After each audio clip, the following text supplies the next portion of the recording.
School little Kites unit അവതരിപ്പിക്കുന്ന കുട്ടി വാർത്തയിലേക്ക് ഏവർക്കും സ്വാഗതം. ഞാൻ 7C ക്ലാസ്സിൽ നിന്നും അനുപ്രിയ വിയെ. ഇന്ന് ജൂലൈ 2-ാം തീയതി ബുധനാഴ്ച.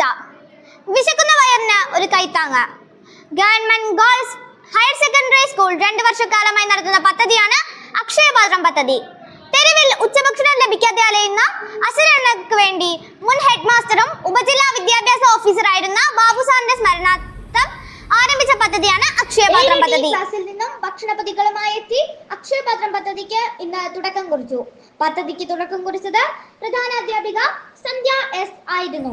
ഗവൺമെന്റ് ഗേൾസ് HSSലെ പദ്ധതിയായ അക്ഷയപാത്രം പദ്ധതി ഈ വർഷവും ആരംഭിച്ചിരിക്കുകയാണ്. നമ്മുടെ മുൻ HM ആയിരുന്ന ശ്രീ ബാബു സാറിൻ്റെ സ്മരണാർത്ഥമാണ് നമ്മളിങ്ങനെ അക്ഷയപാത്രം എന്നൊരു പദ്ധതി രൂപീകരിച്ചത്.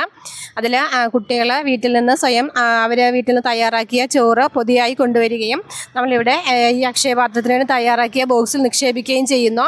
അത് നമ്മുടെ ഈ നഗരപരിധിയിലുള്ള അശരണരായ ആൾക്കാർ വന്ന് അതെടുക്കുകയും ഭക്ഷിക്കുകയും ചെയ്യുന്നു. പ്രവർത്തനങ്ങൾക്ക് നേതൃത്വം വഹിക്കുന്നത് SPC വിഭാഗം അധ്യാപകരായ സബിത S, ജുബേഷ് PV എന്നിവരാണ്. ഇതോടുകൂടി ഇന്നത്തെ കുട്ടി വാർത്ത അവസാനിക്കുന്നു. എല്ലാവർക്കും നന്ദി, നമസ്കാരം.